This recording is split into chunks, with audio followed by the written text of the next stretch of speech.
Futures trading involves risk and is not suitable for all investors. Content provided in this segment is meant for educational purposes and is not a solicitation to buy or sell commodities.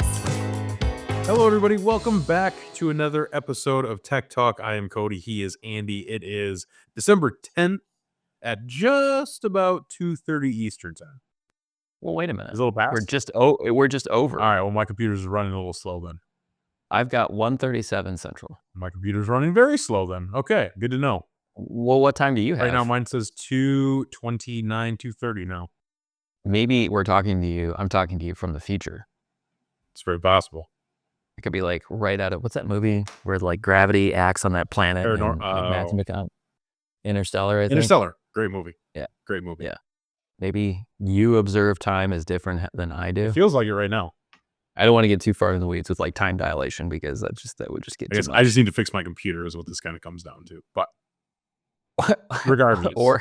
or somehow gravity acts differently in your house. You have to figure one of the two. Maybe it's your clock. Who knows? It could be. Last time we talked to you, like weather was getting a little nutty by you. You have to do like the obligatory, like, let's talk about the weather conversation that everybody has. Snow is here. Now it's melted. We had 40 degrees this weekend with a little bit of rain. So everything is melted. The green grass is back so far. So are you like shoveling your neighbor's driveway now? Well, we were until it was. We were? Yeah. The editorial we, like the royal we, like the editorial we, like. All right, back to charts. We have got 3 charts today. 2 came at request, 1 that we picked. Let's keep it moving here. We'll get the royal we going here. So this first one came at request from Thunderhawk. He specifically requested that we don't call him Thunderhawk, but he has to be called Thunderhawk. Fantastic. All right, so Thunderhawk wants to see Whey. What do you think here about this? Is spot Whey. What do you think? It's looking pretty bullish. Looking pretty perky, huh? This is a weekly. Looks like a little possible gap test at what, 78 cents? Yep, right there. There you go. And so last time you and I talked about Whey on the show, we had those 2 lines up as a perspective gap. Mm-hmm. So we didn't draw these bad boys in before we started beforehand, right? It was, there's that gap. We know gaps are unfinished business. We're pretty close to that price level. Now, historically, you start going back to like, 80 cents plus. Yeah. The market has never liked that price. No. I mean, you could even go, before there was the, Whey on the spot basis, right? When you looked at like futures, it was always tough to get anything beyond 80 cents. So sure. I mean, can we go trade 80 cents? This monthly chart certainly seems to think so. Yeah. Right. You've got plenty of momentum. You've got the higher close. Like this is a clear breakout last month. Tried to get into last month's candle so far. Can't do it. That's a sign of this right here is a sign of strength. This hammer. To your point, you've got this big gap sitting right here at around 78 cents. Plenty of positive momentum. And you have, here's like, let's just take a quick look at those last 2 candles. So it's only Tuesday, so plenty of time. But this unto itself was starting to kind of look like a potential like dark cloud cover. Yeah. Where you try to rally, fail, and are starting to come back into the previous bar after a big rally. That's a big sign. But we always say like, well, what does the next bar do? Does it open lower? That's a confirmation. In this case, no, sir. So it opened higher and is now trading above the previous high of 72.75. And it is Tuesday, so we have a little bit of time left in the week here. Not a short week, still all 5 days. It is Tuesday, full week. And you're out next week too. So we got to make this one like extra special. Yeah, and then after that, you start having some partial weeks with the holidays. You got Christmas, New Year's following. Valentine's Day coming up at some point too. A lot of short weeks coming up. Don't forget that. Don't forget Valentine's Day. Let me ask you this. Do you think Whey goes back and tests the old high of 86 cents? I don't know about 86. I think you got to go fill this gap first. Okay. And I guess that's easy to say too. It's not that far away, but it's still, you're talking about knocking on the door of 80 cents. But you have a nice steady uptrend. Mm-hmm. It's been tested a few times. It got tested recently here last week. Right. And so far, even if we settled here this week, this would be a bullish indicator. Right. Again, tried to go lower last week and are now trading above last week's high. Very true. So we could do nothing for the rest of the week and this would be a bullish candle. Yeah. So my gut is that we see one more guy like this. Just like this. Mm-hmm. And that goes and fills that gap. And then maybe we get something like that. right there. That becomes a little bit more like, ugh. Retrade here. Yeah, so you tack on another 5 cents in Whey and you're at that gap. Mhm. Yeah, and then you do something for all the viewers at home right there. So do we have basically almost like this 3-bar pattern, right? Where we break out, have another, go up, fill that gap and maybe then some, Mhm. and then have like a clear retracement of the previous candle and lower. Oh, That's what it feels like we're about to go do. I see what you're saying. That's what this feels like to me right Okay. here. Bam, right here. But this time, I think we're going to do it against a price point where the rest of the world, like we start to run into like fundamental resistance too. Like 80 cents plus brings like sellers out, brings, who's going to be the new long at 80 cents to get long at that price. I think you're going to struggle to find that kind of thing. But here and now, that's what I think we do. I think we see this 3-bar pattern that's going to come up. And maybe I would characterize this first one right here is this week. Boom, Merry Christmas and a Happy New Year. And a Happy New Year. All right, thank you, Thunderhawk. Thank you. for Merry Christmas. your request. Let's move on. So this is going to be all spot all day. All spot all day. So I didn't touch this one since last time we looked at Okay. it. Weekly cheese. Weekly cheese. You and I were looking at this bad boy and saying it is like we're looking for a test and filling of this gap to 175. Futures are saying that's what we're going to go do and then some. Still haven't done it yet. Right. Still, we're working our way. Still haven't done it. This is this week's candle so far. Pretty small range, but gapped higher to start the week. So you have the open from the previous candle, Yes. right? This is a pretty clear rejection of this attempt at the new low for the move. And then you open higher. That's a sign of strength. It's a question of whether or not you go and fill this. I think we can. Mm. I don't know. Just interesting that we've seen a lot of like January calls trading this week and last week. $20 calls, 1975 calls, 19.5 calls, all have been trading. It seems like they've been either iceberg bids that have been coming in, or if you try to sell some, like they just get scooped pretty quickly.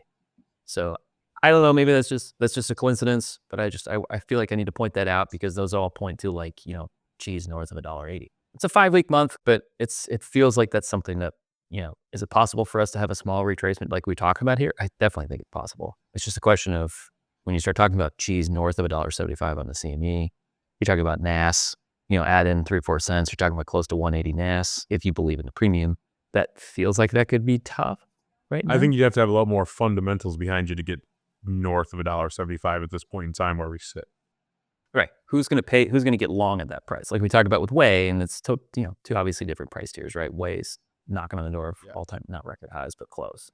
This is just kind of middle of the range. So to me, I feel like we're getting set up to kind of trade in somewhat of a range-bound trade for cheese. I need to. Where we're going to go test the upper I need to. It really feels like for the next couple of weeks, because they are 3 to 4 trading day weeks, we'll call them, right? You got Christmas, you have New Year's right after that, and then a lot of people are just kind of gone away from the desk, time with family.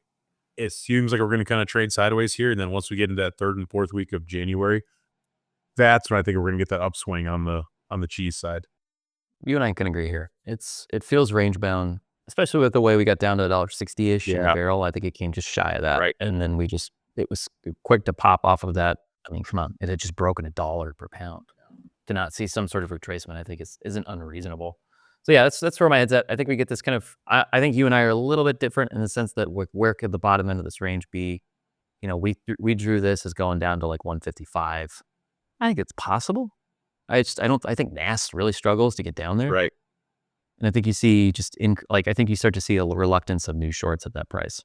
Like it doesn't feel like it turns into a runaway tech trade. I think it just turns into a range bound trade before we see where the next. Yeah, it's almost like we've taken that spot, between $1.50 to $1.65, and now jumped it to $1.65 to $1.75, $1.80, window right there that we're going to trade in until something fundamentally tells us that we need to make a directional move. Yeah. And the momentum to the downside is getting a little overdone. So what this down here is suggesting is that, you're starting to kind of round off. So now we need to see new perpetual selling that continues this trajectory of the momentum lower here.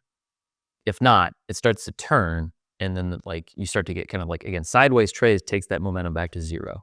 And if you cross zero and get into positive territory, then you're talking about, well, how much of this do we retrace? Right. So right. It does feel like at some point, like if you want to use this as the low, I mean, you're talking about just 30% retracement is 193. I think that's to your point later on in the year, next year. But I think we have to go find a range first. So I think we're going to go test the upper end of that first, of that range. Yeah, feels like it. We'll see. We'll see. Last one, certainly not least. Hey, Coming in hot. I talked to Iowa Dan. also a request. Long-time listener. Hopefully he'll be a first-time caller. So this is spot butter on a weekly basis. Huge retracement potential, obviously, right? This goes back to I think this was a COVID price, 110. That said, we're up against 250, and a number of the markets seems to be, for the most part right now, finding some modicum of support. Not a lot, but it is struggling to get through 250. And futures, Jan 260, Feb 262, March 266, and so on. So the futures are telling us that you want to buy it on a spot basis at 250. It's going to be more expensive. Got that cash and carry going on. But that cash and carry, that's right.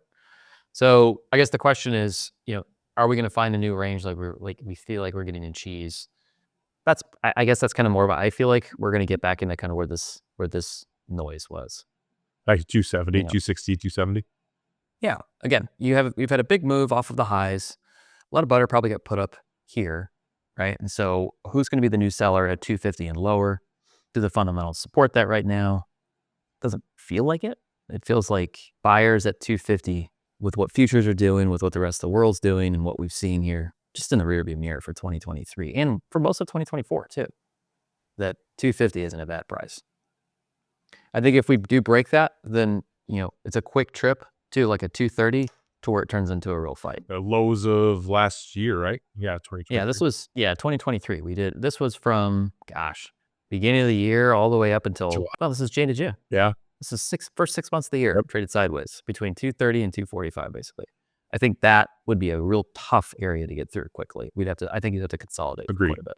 Agreed. But first step is we got to get through 250 and actually get it closed below there and open lower. Futures have to follow suit too. Doesn't feel like that's happening right now. No, it really doesn't. Every time we get down to 250, we seem to find some buying power that comes into the market. Yeah. So I think that in order to do that, I think the futures have to be the leader there. I don't know, we'll see. But this one feels like we could be sideways for a little Hopefully not Jan to June like it was last year. But I mean, I guess you get look what happened after we got into July. I mean, look at the rally that we had from 230 up to 350. 350 butter. That's amazing. My gosh.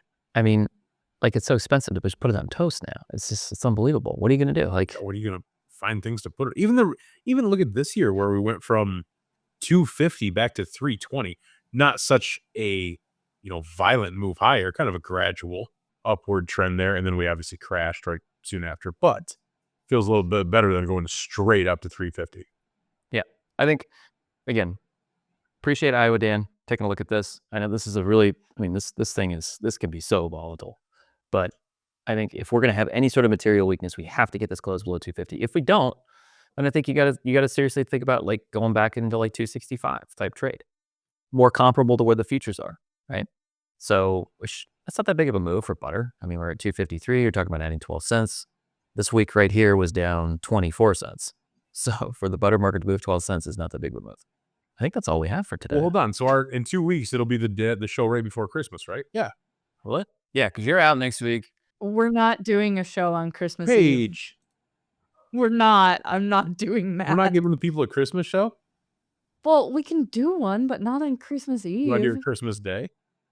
No. You want to give the people a Christmas Day show? I'll be happy.